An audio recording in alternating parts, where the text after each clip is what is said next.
Hello, bachcho, let's read the question first. The question says that in given circuit, I1 be current drawn from battery at time t equal to 0, I2 be current at t equal to infinity. Then ratio I1 by I2 is first 1, second 1.2, third 0.8, fourth is 1.5. तो students सबसे पहले आपको समझना होगा कि की concept क्या use हो रहा है. तो की concept is inductance.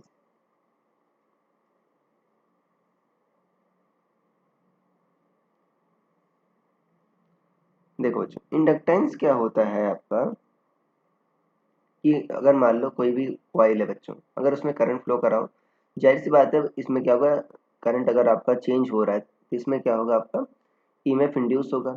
EMF induce होगा जो बच्चों क्या करेगा, आपका जो करंट चेंज हो रहा है उसका अपोज करेगा. राइट, कि ठीक है.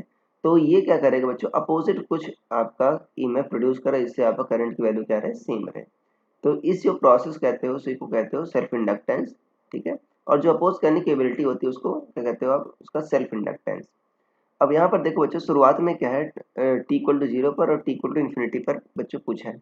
अच्छा, टी इक्वल टू जीरो पर होगा बच्चों, तो जो इसमें इंड्यूस ईएमएफ होता है जो अपोज करता है बच्चों, वो होता है उसका जो मैग्नीट्यूड होता है, मैं सिर्फ मैग्नीट्यूड लिख रहा हूँ, माइनस साइन नहीं लगा रहा, L D I by D T होता है.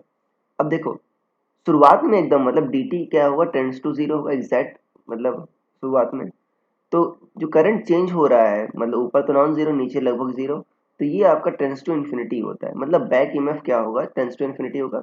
तो करंट बिल्कुल अलाउ नहीं करता. राइट. तो शुरुआत में देखो सर्किट कुछ ऐसा बन जाएगा. ये 10 वोल्ट है बच्चों. अब आपसे पूछा है कि ratio I one by I two पूछा है, जब आई वन कब है, टी इक्वल टू जीरो पर करंट है बैटरी से. तो देखो शुरुआत में तो बिल्कुल अलाउ नहीं करेगा बच्चों. राइट. तो यहाँ से करंट कोई जाएगा ही नहीं आपका, तो इस वाला सर्किट को मैं बना ही नहीं रहा. तो अभी कितना आई वन करंट जा रहा है, तो आई वन कितना होगा, V by R equivalent. V कितना है बच्चों, 10. आर इक्वलेंट कितना है, 6 + 4 10. तो कितना हो जाएगा आपका, 1 एम्पियर आ जाएगा. टी इक्वलेंट टू इन्फिनिटी पर क्या होगा बच्चों, अगर मान लो अभी ई आपने L D I by D T रखा, अभी डी आई तो फाइनाइट है. राइट. चेंज जो हो गया बच्चों हो गया. D T by tends to infinity होगा काफी ज्यादा अगर टाइम हो गया. Right.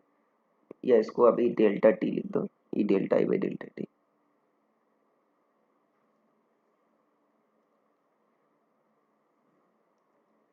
L delta I by delta T. तो डेल्टा टी बच्चों जो टाइम डिफरेंस टाइम हुआ वो क्या हुआ, काफी ज्यादा हो गया. अभी delta T tends to infinity.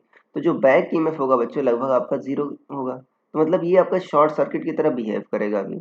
दूसरे केस में सर्किट कुछ ऐसा बन जाएगा, ये 10 वोल्ट है, ये 6 है, ये कितना बच्चों आपका 4 है, और ये शॉर्ट सर्किट हो गया, तो ये कितना हो गया आपका 4 हो गया. तो 4 और 4 क्या हो गए आपके, अभी क्या हो गए, पैरेलल हो गए. मुझे आई टू बताना है. तो इनका इक्विवेलेंट क्या होगा, 4 और 4 का इक्विवेलेंट, आर इक्विवेलेंट क्या होगा पैरेलल में, R one R two upon R one plus R two. यही होगा बच्चों. जो आर इक्विवेलेंट आएगा वो क्या आएगा आपका, R one R two upon R one plus R two. मतलब 4 × 4 अपॉन 4 + 4, तो कितना आ जाएगा 16/8, कितना आ जाएगा 2 ओम. तो अभी जो बनेगा सर्किट बच्चों क्या बनेगा आपका, ये तो 10 है, ये 6 है, ये क्या है बच्चों आपका 2. 6 और 2 क्या हो गया बच्चों आपका, सीरीज में हो गए. तो इक्विवेलेंट क्या होगा 8. अभी आई टू क्या होगा बच्चों आपका, वी बाई आर इक्विवेलेंट, मतलब 10/8, तो 5/4 आ जाएगा. तो आई ये बच्चों आपका आई वन आ गया. राइट, आई वन इतना है. So I one by I two हमसे पूछा है, I one by I two बच्चों, आई वन तो 1 आ गया, आई टू आपका 5/4 है, तो क्या आ जाएगा 4/5 आ जाएगा. 4/5 मतलब 0.8. तो ये आ जाएगा. तो आपका ऑप्शन नंबर सी सही हो जाएगा. So I hope you understood it well. Best of luck.